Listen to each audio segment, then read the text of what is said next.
il avait dit qu'on doit abroger.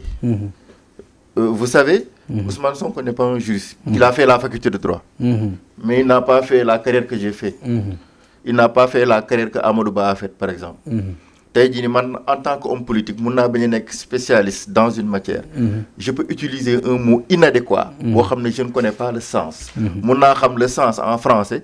mais le vrai sens mun na ko bañ a xam. C'est pas pour rien que à la faculté de droit, je reviens toujours à la faculté de droit pour spécifier, il y a ce qu'on appelle le lexique des termes juridiques, le dictionnaire juridique.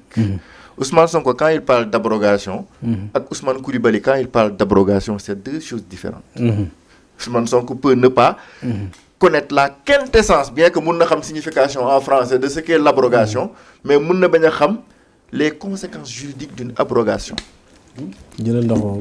mun na bañ a xam les conséquences juridiques d'une abrogation. moo tax buy débuter benn mot mun na ko wax de bonne foi pour dire que lii laa bëgg def, pensant que mooy li ma la wax sànq expression latine bi, pensant que mun na ko yóbbu ci jeexital bii alors que non mun ko fa yóbbu.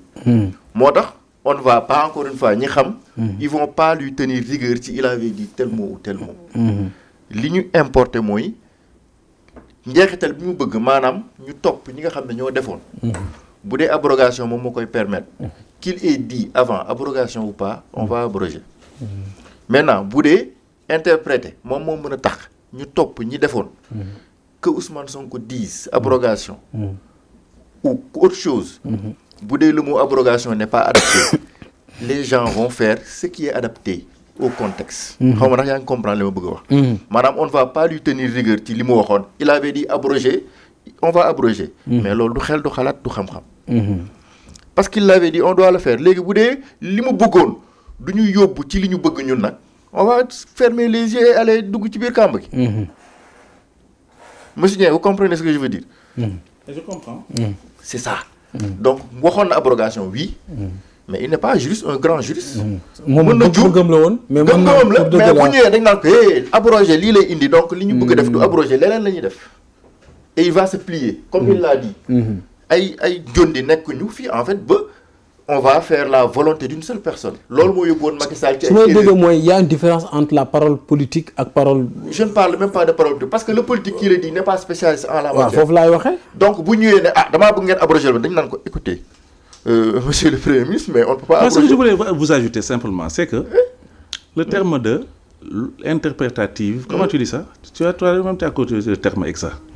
La loi interprétative ou déclarée expressément. C'est ça, effectivement. Dans la communication politique, la communication de masse, tu n'utilises pas les termes d'ordre technique. Merci beaucoup. C'est ça. Entendement, changement, maanaam li changé lu koy dindi nit ñi dañuy jàpp ne mooy abrogation. C'est ça. foofu laa bëgg a waxee mais le terme technique peut être loo xam ne ñu ci bari. Moi j'ai fait du droit. comprendre nga li ma bëgg a wax parce que tu ne peux pas faire du management et de la gestion. Effectivement, c'est ça. Sans faire de droit, parce qu'on considère que la comptabilité c'est l'algèbre du droit. Merci beaucoup. Mais ce terme-là de loi interprétative du ma ko évidemment bi bariwul. C'est ça. Faut ñu tenir compte un peu de cela. Atténuer ce côté. Le discours politique là. Changement waxoon na lii dindiwaat na andi na. non du wax waxet. Bon, tant que c'est ça dans ce débat de discussion intellectuelle, moi ça m'intéresse de discuter sur ça. C'est ça. Mais bu bëggee jël peut-être yenn tournures yi, c'est là où le problème se pose. C'est ça en fait. Donc là dama lay dëggal rek juste à propos le permettre de terminer que yu bari sénégalais yi ci contexte bi dans la communication de masse ni ngay waxee pour nit ñi dégg la. comprendre la effectivement. ak techniquement comment ça va se passer. mën na am une différence. day am différence loolu laa bëggoon préciser en attendant. c'est ce que je veux faire comprendre. nga ne damay abrogé nga ñëw ñu ne la le terme adapté n'est pas abrogé, c'est interprété. wala le terme adapté n'est pas abrogé, c'est prendre modifier. man am na benn plateau moo toogoon, je pense que ñoo ko bokkoon. j'avais parlé de modifier. parce que dama déggoon ñu ne ma ne non on va juste modifier la loi. modifier mos naa ko wax yàgg na. ma ne il faut modifier et déclarer nga préciser benn clause buy déclarer expressément. mais bu dee li ñu bëgg interpréter mën nañ ci yóbbu. mais man ma ci d'accordul mais dañ koy def on va se plier comme li ma wax sànq, mais ay borom xel la àndal. ku nekk dafay joxe avis. léegi nag ensemble en tant que technicien ñu jël li gën a adapté. ñu teg ko ci kanam ça ne veut pas dire wax waxet ou quelque chose comme ça. njeexital bi lan la topp ñi fi defoon. bëgg naa def benn précision aussi il faut pas que nit ñi di hypocrite ci réew mi. man dama koy wax de manière crue gis nga événement yi fi xewoon noonu. boo yi génnoon di sotti noonu gis nga c'est la déclaration universelle des droits de l'homme qui dit quand un gouvernement veut persécuter le peuple pour se défendre va prendre la voie de l'insurrection pour se défendre. Ça c'est la déclaration universelle des droits de l'homme du 10 décembre. le dit. Ça veut dire quoi insurrection? Si je peux casser je casse, si je peux brûler benn voiture dama koy brûler. Mais pourquoi? C'est pas pour des trucs isolés, c'est pour le bien commun. C'est parce que il y a l'intérêt général qui est en jeu. Ce qui s'est passé en 2023, 2024, 2021 dafa am benn njiit bu fi nekk dañ koy wax te dee man politique gu ma bu ñu bëggoon fontoo fii ci réew mi le président d'alors les gosses sont sortis. Ce sont les conséquences, ce qu'on appelle les victimes collatérales. Ces casseurs-là yooyu ñuy wax ñu bëri duñu bëgg egg ci moo bi ce sont eux les héros. Oui c'est des casseurs mais ce sont eux les héros dañ ko wax te dee. fii mënuñu fi nekk ñi nga xamante ne ñoo doon def yu bon yi démb taxaw fii di jox sénégalais ay leçons ils n'ont pas de leçons à donner aux sénégalais. njeexital bi fii loi bi c'est pour remettre les choses sur la table ñi defoon ñu juger loolu ces casseurs-là ce sont les héros parce que ñu tété eux tey jii nii Macky Sall mi ngi yëg suñu digg bopp yi c'est ça la vérité qu'il faut dire aujourd'hui. léegi nag la voie qu'il faut suivre. Comme on l'a dit, ils ont choisi la voie de la loi interprétative. Mais nañ ci dem l'essentiel qu'ils n'ont qu'à respecter toutes les procédures. ba mu bañ a am benn fixation ci benn nit. wala fixation ci benn groupe. peu importe koo xamante ne ni moom moo rayoon. que tu sois du passif. ou de l'ancien pouvoir ñu topp la. képp koo xamante ne ni nag duggaloo ci champ d'application bi mais da ngay rëcc. et ces casseurs-là ce sont les héros. parce que ñoom ñoo ñu permettre. mais est-ce que mais bu ñëwee ci droit yooyu nga wax dafa am lu ñuy wax pacte même pacte civil bi ak les droits de l'homme bi ngay wax noonu ak je pense 3 conventions yoo xamante ni. mën nañ ko ci dugal ci loo bi est-ce que tamit du mën a nekk loo xamante ni bu dee tey dañu bëgg ne dañuy def ay sanctions contre ñu mel noonu est-ce que tamit mënul nekk loo xam ne ëllëg kenn bëggee taxaw gis ne nguur gi fi nekk ñi nga bëgg a jaay doole ñu ne buñ jug parce que buñ jugee kat leneen mën nañ cee fekk comme li fekk li xew nii est-ce que loolu mënul nekk. non mais bépp nguur bu fi ñëw di ñu jaay doole de gis nga bu xewoon monsieur le président Bassirou Diomaye Faye bés bu defoon li Macky Sall doon def. dañuy taxawaat jàkkaarloo ak moom. bu ma mënee jël ay boy ne leen dem leen kase dinaa leen jël ne leen dem leen kase. non c'est ñu demee parce que bu dee demee après lii leen ci fekk est-ce que dañ nangoo tëju ci fekk dara du leen ci fekk. ñi génnoon di défendre le pays là. dara du leen ci fekk ñi nekk assemblée nationale dinañ tëgg loi bi ba nga xamante ne booy yooyu dara du leen ci fekk te dara waru leen ci fekk ils défendaient juste le bien commun c'est tout. léegi nag loo gis day am ay victimes collatérales man am na benn bés dañ doon toj may dawal sama oto dama jaade te buñ ko tojoon damay dem toog noppi parce que c'est l'intérêt général qui était en jeu. li ñu war a éviter rek mooy di rey ay nit ci loo xam ne du yoon. wala comme ni ñu ko waxee di torturer. effectivement ay crimes moom mënoo ko nangu fenn. mais parce que insurrection am na oto toj na mais oto dafa war a toj. insurrection am na taal nañ pneu mais ce sont les conséquences directes. xam nga lan la c'est l'acte initial bi yee loolu la ñu waroon a éviter te ils n'ont rien fait pour l'éviter au contraire ils ont voulu attiser le feu. c'est simple léegi nag boo ko defee nag après les conséquences déjà acte boobu sax Papa Djibril yaa ngi ko doon évoqué sànq ni même le président de la République d'alors ànd leen ci woon ci texte de loi avec yu mel mais est-ce que tey du erreur tamit ngeen bëgg a donte seen cohérence lañ koy nangul na mooy ànd leen ci démb te it ànd leen ci comme ni ko waa Pastef tamit parce que dama gis ñaari cohérence mooy que même parti Pastef ànduñ ci woon ci Yewwi Askan Wi voté wuñ ko tey jii nekkaat nañ ci logique boobu yéen tamit yéen a woon ci mouvance bi ànd leen ci woon mais ba tey ànd wu leen ci tamit cette loi là c'était pas la mouvance présidentielle. La mouvance présidentielle d'alors. kon ànd nañ ci. waaw ça veut dire que fi may ñëwee mooy ñoom seen biir am nañu ci àndutoon mais tey jii ànd leen ci woon majorité bi moo emporté moo remporté kii bi mais yéen est-ce que tey jii yéen ñi nga xam ne ci ànd leen ci woon parce que dégg naa ci leader yu bëri ay anciens ministres ay DG bi ci met ay Aïssata Tall Sall ak ñeneen ñu bëri na est-ce que yéen tamit bu ngeen bëggee jël loo boobu boole ko ci loo mouvance présidentielle bi du nekk conséquence maanaam du nekk erreur est-ce que ñàkk gi ànd yéen seen bopp mu leen woon am beneen front boo xam ne yéen ñi ci àndoon rek lay regrouper que boobaa combat bi dina gën a légitime que ngeen bëgg a nekk ak ñoo xamante ni ñi ngoo ci mouvance bi voté ko ànd ci ak yéen ñi àndut mu nekk cocktail boo xamante ni mën nañu ay jafe-jafe aussi. alors bu dee concernant le front rapidement. dama ci jaar rek pour nga comprendre. le front regroupé wul ñi ànd ndax ñi àndul. parce que déjà dans le front déjà y a des partis yoo xam ni. mën naa ne àndu yoon sax ak président Macky Sall. te dañuy front bi. et aujourd'hui aussi dans le Pastef y a des gens yoo xam ne dañu nguur président Macky Sall.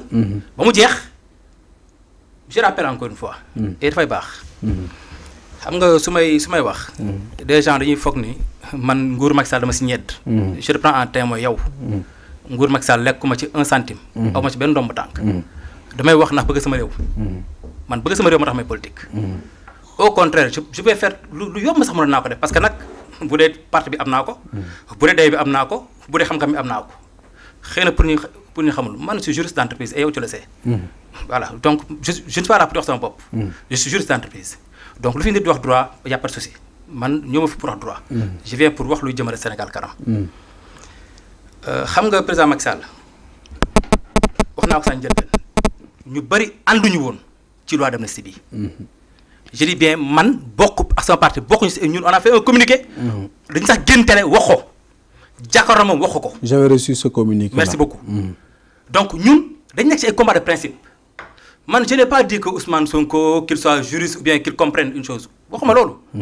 dama ne il a dit moom moo wax mi def kaddu jëfe man loolu laa xam am ñoo xam ne dañu ànd ak moom man ba mu naan effectivement pour ñu abroger cette loi mais ce n'est pas parce que ñi wax abroger cette loi xamuñu dara c'est pas ça. dañu gëm ne cette loi dañu ko abroger parce que lan la Pastef di rechercher le but final du Pastef lan la mooy ñu def crime ñu sanctionner leen. mais donc nañu abroger loi bi. soxlawul interprétation. mais est-ce que yéen tamit boobaa yéen tamit dina ngeen nekk à l'aise ci ñu dugal conséquences yoo xamante ni. man Pape Djibril Ndiaye président API Disso xam na ma intéressé. conséquences Sénégal képp ku fi def lu dul yoon. ñu tegu sa kaw. tegu sa kaw même ak foo mën di bokk. képp laa wax ku def lu dul yoon tegu sa kaw man loolu laa gëm. parce que créé ma parti. bëgg a bokk ci jiite réew mi ëllëg di ko rek ci naafeq man xaw ma naafeq. nee na su ma xamoon naafeq su ma fekkoon ne bëgg naafeq ak maa munoon. man fii ñu bëri xam nañu ne Pastef xam naa ne Pastef day jël nguur gi xam naa ko 1 an avant. mais je suis resté campé sur ma position. ànd ak président Macky Sall donte falu ma. man donte ma xam day daanu. loyauté pure. la preuve API Disso c'est éthique. on dit éthique ngor. da ngay ànd nit muy neex nga ànd ak moom mu naqari nga ànd ak moom. je l'assume man loolu ma laa xam ci parti loolu laa xam ci politique. des valeurs. Ousmane Sonko je n'ai jamais été contre Ousmane Sonko. xam tax Ousmane Sonko benn affaire la ma Ousmane di ko neex xam nga doo xam nga lan am na fu mu toll foo xam ne bu ko neexoon day transiger dem fekk ci Macky Sall dafa gëm son combat sama statut sama page Facebook man j'ai écrit lan moo tax Pastef neex ma Pastef a des militants ñoo xam ne bu ñu ànd ak yow dañ ko gëm ànd ak yow parce que bu leen neexoon à un moment donné ñu bàyyi Ousmane Sonko dem ànd ak pouvoir mais dañ jàpp seen combat gëm ko je suis de ce genre d'individu dama gëm li may def dama ci laa ànd su ma neexoon yow xam nga ni xam naa ñoo xam ne xam nañu Pastef te su ma neexoon dem bokk Pastef mais sama ngor mayu ma ko du ma sax caar boobu mënu ma ko yàlla caar musal dinañ nekk ci ay valeur dinañ nekk ci ay principe moo tax ma ne Ousmane Sonko ba mu nee nañu abrogé parce que la finalité mooy ñu jàppaleen ñu def ñu dëgg leen parce que nag bakkan ñu rot pour que plus jamais ça mu bañ fee amati bakkanu doomu sénégalais ñoo rot man wax ma wax bakkan doomu Pastef waaw li jëntuma Pastef bakkan doomu sénégalais ñoo rot ci bakkan ñu rot j'ai un ami François Makabou c'est mon ami François Makabou c'est mon ami bakkan dafa rot daf ma gis bëggan boppam François Makabou j'ai des amis yoo xam ne tey dañu jàppoon ñu nekk Pastef je peux citer Ousmane Sène mi ngi fii Kër Massar sama xarit lañu man waxuma ay waxu nañu def lu partiel soxlawu ñuy interpréter nañu loi bi moo baaxul na mu fa duggee woon mu génn waar na fa génn man loolu laa wax parce que cette loi interprétative xam nga tax bu baaxul dañu ne loi bi dañuy protéger ñi nga xam ne ni ñoom dañu am motivation politique Pape Djibril Ndiaye un homme politique mu jóg am motivation politique mu tax ma dem taal BRT bi loolu lan la BRT c'est un bien public ñun ñëpp ko moom personne n'a le droit fa yàq ko d'ailleurs y avait 14 gares yoo xam ne yéex nañoo démarrer sax merci beaucoup man Pape Djibril Ndiaye moom de motivation politique ma ñëw xool Dieng parce que bokkuñu parti politique ma jël xëy na Dieng am ma ko def jël xeer yan ko loolu lan la loolu politique la loolu du politique donc si on dit motivation politique ñooñu war a gérer mais quand des politiques c'est des politiques ñoo xeex et pour ñoo xeex bu leen fàtte comme ñan ñoo si nekk ñoo xam ne am ñu woon motivation politique ñan la woon moo tax ma ne cette loi interprétative man ñun soxla wuñu ko nañu abroger cette loi ki def ñu xam ne Macky Sall bu dee Macky Sall moo def que Macky Sall répond de ses actes bu dee Ousmane Sonko moo def ko Ousmane Sonko répondre ses actes. man loolu laa gëm. loolu nga gëm am nga ci droit c'est important je rappelle que ne aussi président Cheikh Mamadou Diène ni nga ko waxee sànq ci loyauté boobu ak it ñàkk am dara ci parti boobu ci mouvance bi moom it mën naa ko seedeel ne bu dee mouvance bi yaakaar naa ne alalam moo ci dem ak coonaam mais. waaw ndax yow nga ñeme ko wax. waaw dama bëgg leeral aussi ñu may passe au moins essence bu ñuy ñëw ci ay jamono voilà donc mais ñu continuer débat bi c'est-à-dire man problème bi am xam nga ñoom yàgg nañ def loo xam ne ñun ànduñu ci mënuñ ci woon ndax dañoo toog xaar comme yéen abrogation bi d'accord leen ci je peux comprendre ngeen bañ ci d'accord mais au moins la patience yéen it ngeen xaar bu demee élection nag ngeen dem yéen it dugg àll bi am seeni député am seen majorité ngeen dindiwaat affaire yi loi kii wax na ko sax comment tu as expliqué un peu la loi un peu li ko fi indi woon mën nga ko fay jëlee waat wala mu changé waat ko ay nit a ko doon topp ba def ko rek majorité y a des procédures connues comme lu nga tuddee procédure pénale xaw ma lan de procédure pénale et de xaw ma lan y a tellement de méthodes pour revenir sur des choses sur lesquelles les gens n'étaient pas d'accord Brésil président ba fa nekkoon Bolsonaro xaw ma da doon jéem a def coup d'état depuis combien de temps le président bi toog ñi ngi dellu si loolu maa ngay wuy ji ci affaire ba ñu ko accusé woon y a combien d'années nit ñi dañoo xaw yàkkamti ensuite li ma la wax ci wàllu communication bi aussi loolu de am na ci solo xam nga Abdoulaye da doon wax naan sama doom bu am CE1 CE2 bu ñëwee ne ma papa luy dawal avion dama naan ko chauffeur pour lui faciliter la vie mu comprendre bu demee nag ba toll ci premier terminal ne la luy dawal avion nga ne ko pilote parce que mën na xam lan mooy pilote bu demee première année deuxième année bu la laajee fusée lu koy dawal nga ne ko kooku cosmonaute parce que mën na xam luy am cosmonaute dafa am aussi ci la communication politique moi j'ai pas cette capacité mais les gens qui ont cette capacité là parfois moi je les admire parce que da ngay wax l'essentiel d'être compris de ce que tu as envie de dire man nag bañ a d'accord ci ni mu ko waxee mais li am solo en matière politique c'est le résultat que ça puisse pénétrer les masses ku nekk nag ak na nga toojee sa bopp jinax sénégalais yi wax ngeen yow xaw nañoo toj sa oto man mi nga xam ne du ma Pastef moi je suis chef de parti kii wax na sama parti nu mu tudd man bu ma yàlla mayee li ma bëgg dama doon sama mbokki Touba yi ak mbokku Thiès yi bu ak jóg HLM bu ñu ma joxoon parrainage ya ma soxla man damay dem campagne présidentielle amoon naa les moyens et tout j'avais trouvé quelqu'un qui pouvait financer ma campagne donc je ne suis pas passif mais je suis avec les passifs parce que je suis admiratif de leur combat deux je crois en leur projet moo tax parmi les candidats qui étaient là moi j'ai choisi d'aller avec lui mais je ne suis pas passif nous sommes dans une coalition ñoo am na yoo xam ne waxoon nañ ko mais nous on n'est pas d'accord et on l'a dit quand on n'a pas de faire d'appel d'offres sur les postes les emplois ñoo on a dit attention man mënuma nekk ci naaj bi di xeex parce que xeexu Pastef bi pour aller renverser Macky Sall yombul woon am ñoo xam ne ña nga toog ca kër ga liggéeyu ñu dara mieux ñi ngi financer ay nervis yu lay xeex ba suñu booy dee ci poste am à compétence égale nga ne mettez-vous tous les deux en compétition c'est pas juste s'il est plus compétent que l'autre ok mais à compétence égale je prends quelqu'un des nôtres mais yooyu am na jeexit ci ñoom ni ñu gisee woon avant parce que la plupart d'entre eux aussi n'ont pas l'espace de l'État mais compagnonnage loolu lay jëriñ les raids solitaires c'est fini benn nit buy xalaat mën nga joxe benn idée mais ay nit nga ko seqal ñu la attention lii ak lii ak lii ak lii mais bu fekkee ne au pied de la lettre lan la bëgg a faire par rapport à ça je dis ça c'est pas encore tellement de la politique sur le point sur lequel je voulais revenir mooy li nga wax ci su ñu bëggee toj sa oto man xam maa ngi leen wax ne man j'ai fait le machin la campagne sama oto Nissan bi ne gaaree fale j'espère que les gars de HLM ñu ngi may dégg mais sama doom moo ñëw ne ma papa oto bi mi ngi ci digg tali bi ma ne ko lan moo ko yóbbu tali bi booy yi dañ doon taal oto bi kenn ci ñun moo ñëw leen gis ngeen paa yi ne fii yëpp paa bi moo fi Pastef ñu ne booy ne bon comme bu dee loolu la looloo tax sama oto tàkkul et man bu tàkkoon dama jàpp ne c'est les effets collatéraux mais yéene wuñ ma ko loolu émote moom looloo ànd boo gisee nit ñi di éviter bëgg jàmm li tax jàmm rek moo jig ñëpp ñëpp di ñaan jàmm parce que famille daal kenn xamu ko Sénégalais aussi il faut une comprendre nous avons maintenant un peuple violent bëgg dem xam nga lan moo am face to face lamb ñu toj koñ ba policiers yi ñëw ak grenade Ada Fass contre xawma kan boo demee YouTube léegi nga gis ma la bakki démb la de samedi dimanche.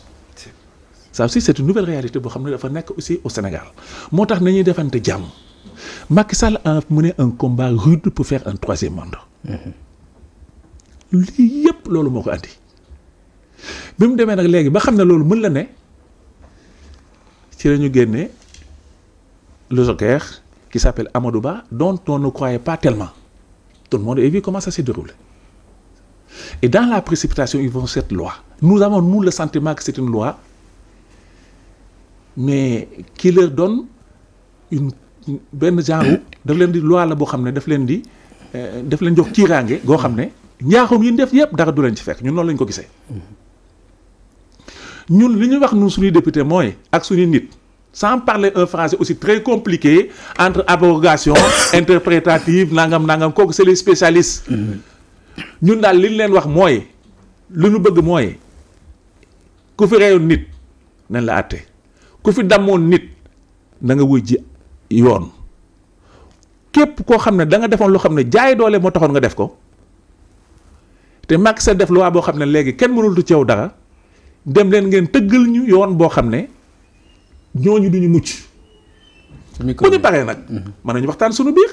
pardon wala pardon. l'amnistie la grâce am na ay médailles parce que entre sénégalais woy defal fukki lixlaas ak benn ñu tëjee ko salaatu baay man ñoo bokk sëriñ ñoo bokk tout ça c'est des possibilités mais topp ko nañ ko topp ba fa mu war a yegg ci yoon ñu xam ne kii def na lii te woo ko woon a def.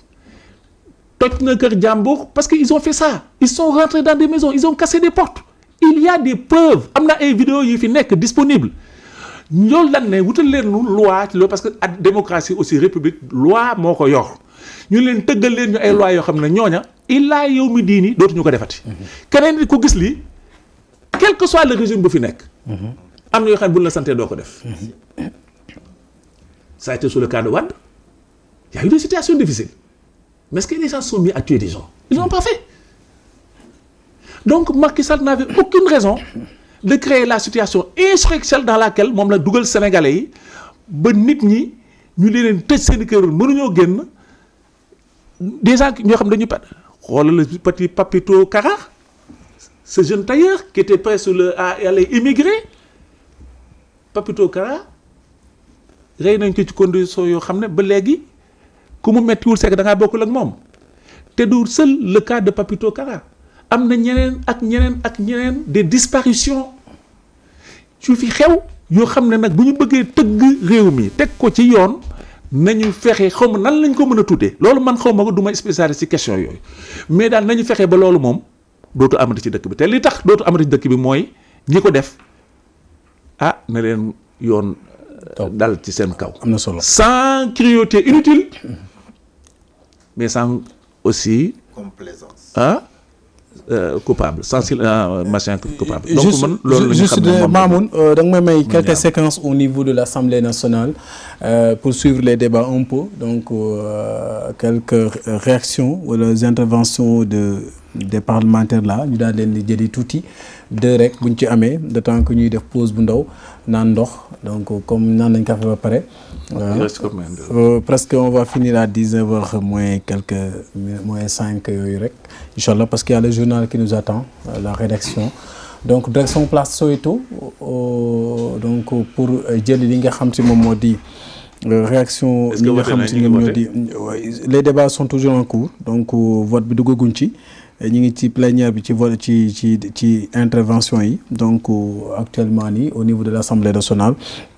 Donc je salue au passage mon confrère Cheikh Ahmadou Bamba Gueye de la RTS qui également depuis ce matin donc est sur place pour couvrir cet événement important, ce rendez-vous républicain.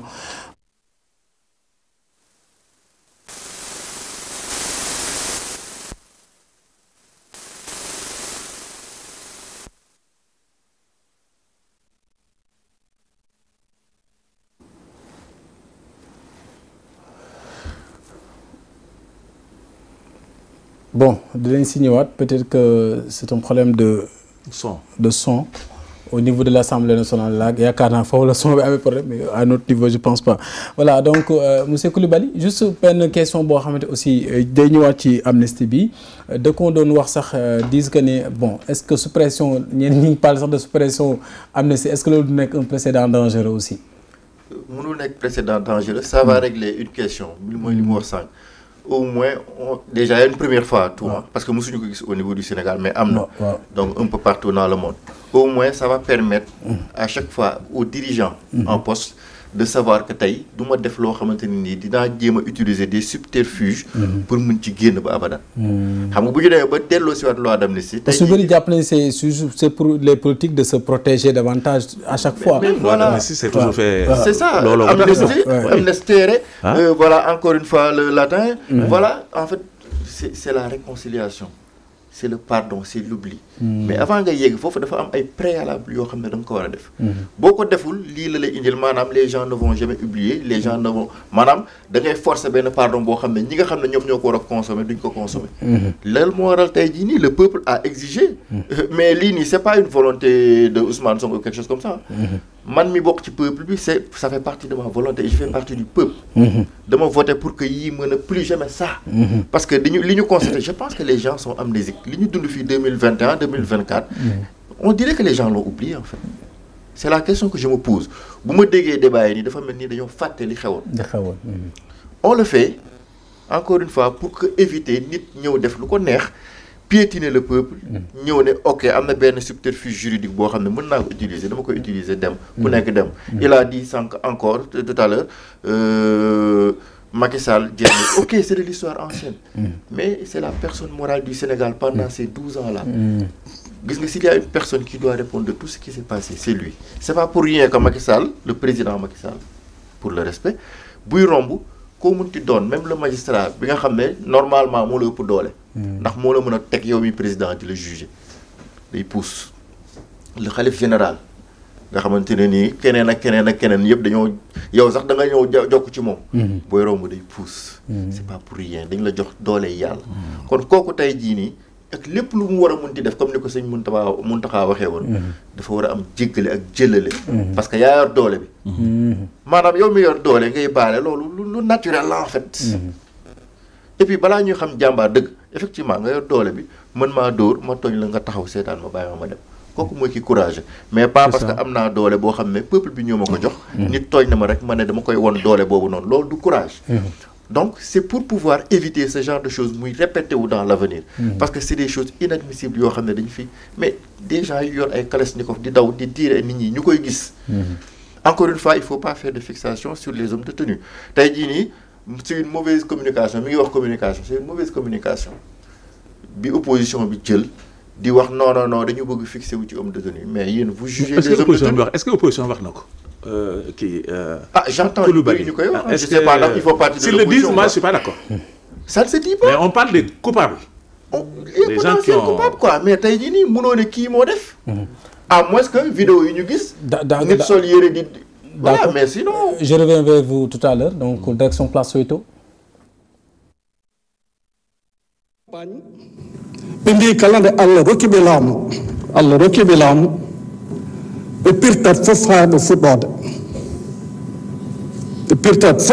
ɓe fuɗɗode noon itte haa laaɓa firte ɓe ngari ɗo noon hannde hollidde elie ko firte ala jooni ɓe pirot firade laawol firade woni tindude manam holno sarɗiji ɗi lelnira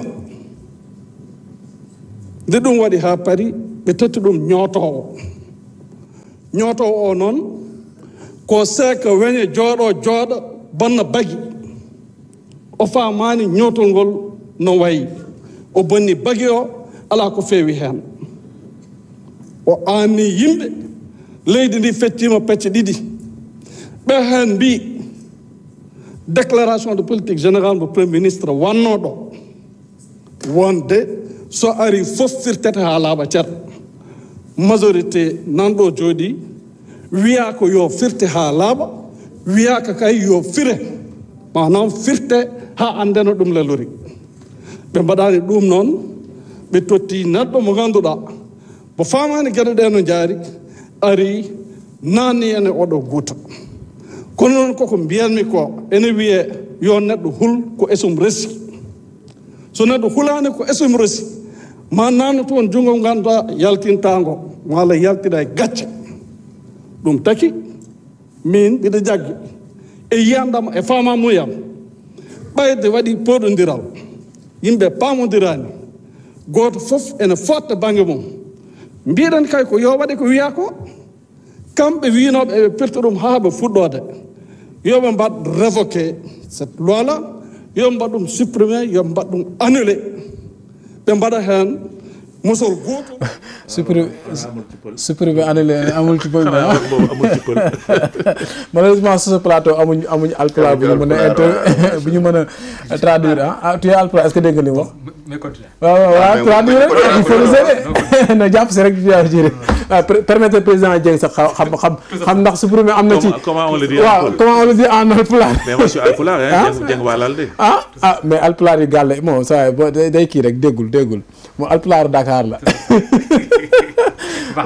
monsieur Coulibaly waaw yaa ngi woon jeexal sànq waaw. bon j'ai un peu perdu le fil. c'était juste pour dire en fait. si suppression bi lañ nekkoon ak yooyu quoi dañ ko def pour encore une fois je suppose. yaa ngi woon ci njéggal yeeg pardon yeeg. voilà responsabilité bi njëg war a am ci parfois. mais day fekk nag. nga doxal yoon.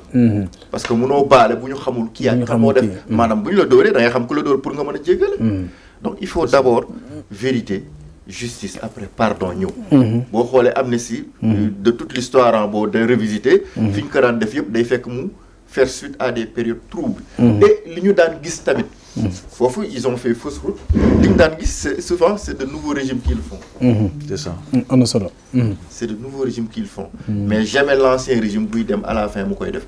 maanaam je n'ai rien contre Macky Sall. mais ce sont ses méthodes maanaam il a tout fait à l'envers. Et c'est ce qui est dommage. tey jii nii il pouvait laisser voilà quoi vraiment son nom dans l'histoire mais en tout cas ces 5 dernières années lim ñu fi pondre mais tey jii nii tax na ba li ñu retenir ci moom c'est juste de la négativité alors qu'il a fait pour le Sénégal. am na solo. donc yooyu noonu mooy waral tey amnistie. la preuve dafa am ay règles aussi yoo xam ne dañ ko teg pour amnistie. amnistie boo ko defee tey jii yooyu yëpp am na d'accord mais comme ni ñu ko waxee ci article 3 bi. amnistie terewul maanaam ki nga xamante ne ni moom lañ yàqal. ñu daal di koy defal réparation. wala bu ma déggee ñuy wax waaw ok dañu bëgg topp ñi nga xam ne ñoom ñoo tray mais ana ñi nga xam ne ñoo toj. d'accord naa ana ñu toj. mais li ñu toj lu ñu mën a réparer la. alors que la vie là mënuñu ko revenir. c'est pourquoi s'il faut poursuivre il faut poursuivre les criminels.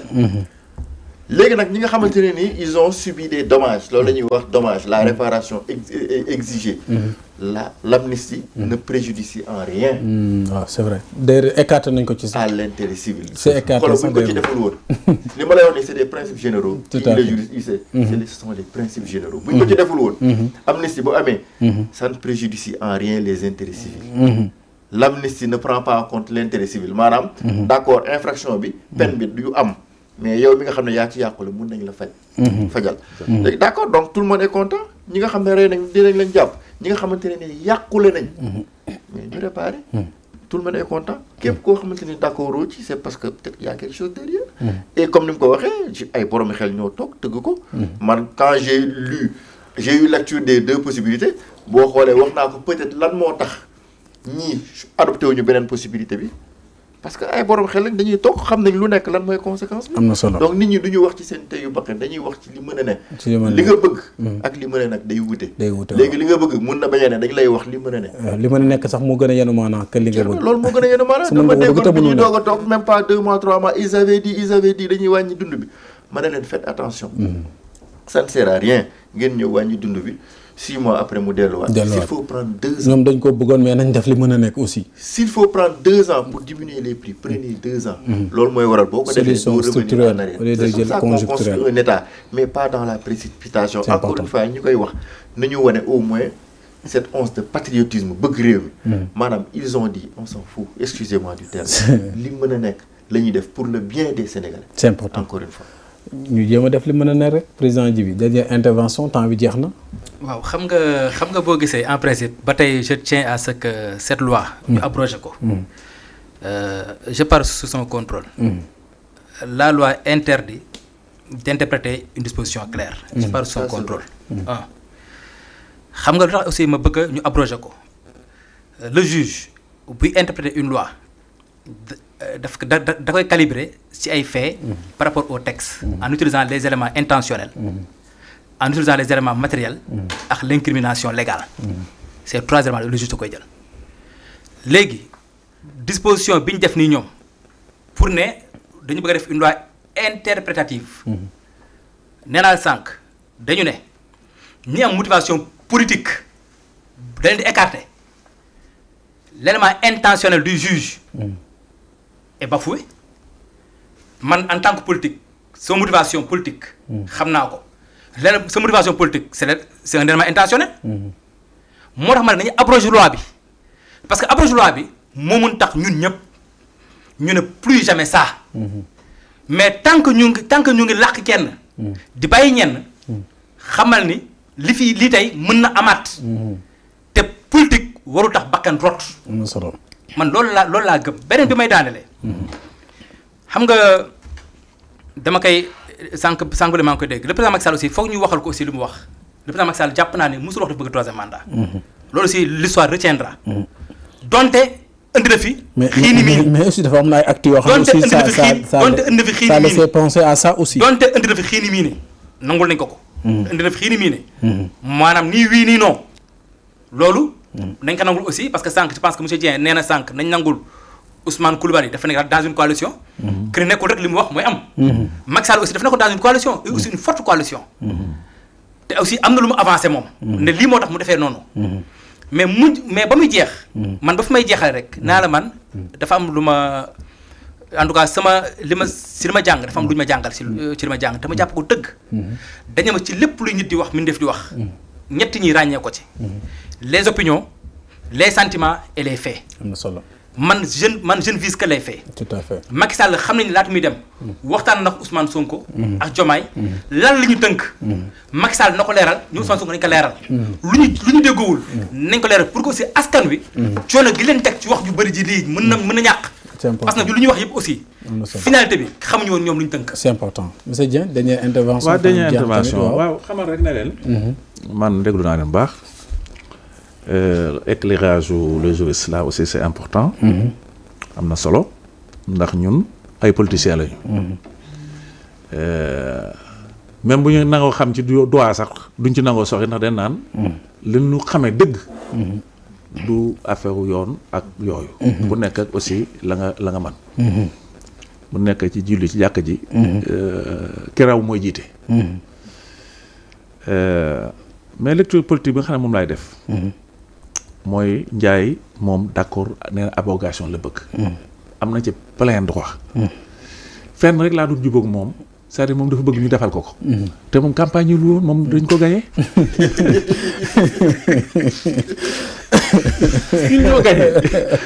ñun ñoo gagné donc am nañu droit ne ñun dañuy interpréter suñu loi ki nga xam ne rey na nañ ko ci dugal waaye ki nga xam doon xeex politique nañ ko ci génne am na solo def suñu critère parce que ñun noo gagné ñoo am suñu majorité te tout à l'heure vous allez voir que dañ koy wote bu leer lañ ko nar a wote am na solo suñu gaañi moom xam naa ne rek boo ñu raay seen doq yi xam ne tey moom du seen kendal du neex temps jeex na malheureusement waaye li ma ci bëgg rek mooy Macky Sall la mu jógee woon bu ko defoon du yegg si fii est-ce que xam nga ne am 4 dialogue am na Sénégal ci micro bi 4 dialogue bi njëkk ab général la jëli ñu koy wax Mamadou Niang xoolal dañoo dialogué ba ñu génne ñu ngox jaarama ba doon defee réunion ba CNUT bi ko doon financé ne man sama xaalis jeex na 7 mois ñu dialogué ñu mujj ji affaires étrangères mujjul fenn mu wootaat beneen dialogue Khoureyssi Ba benn diplomate Sopone moo ko jiite tout à fait mujjul fenn mu wootaat beneen dialogue national boo xam ne géwél yi sax communicateur traditionnel yi Ablaye Mbaye Père ak Mansour Mbaye fekk ne bokk si nañ ci ak grand serigne de Dakar yi Famara Ibrahima Sagna grand commis de l'État homme d'expérience du gone moo ko présidé mujjul fenn ak bi mu mujjee woote bu yàggul fële Sikat mooy bu dernier dialogue bi yooyu yëpp il a passé son temps à dribbler les gens à gauche et à droite ci kaw ak ci suuf de sorte que merci xeex bi nga xam ne moom la xale yi xeex bu ñu ko xeexul woon 30 secondes d'accord xeex bi nga xam ne xale yi Pastef yi ak coalition bi bu ñu ko xeexuloon sur le terrain. ak les effets collatéraux. ba na gi Macky Sall. merci beaucoup président jërëjëf macha allah am na solo. temps bi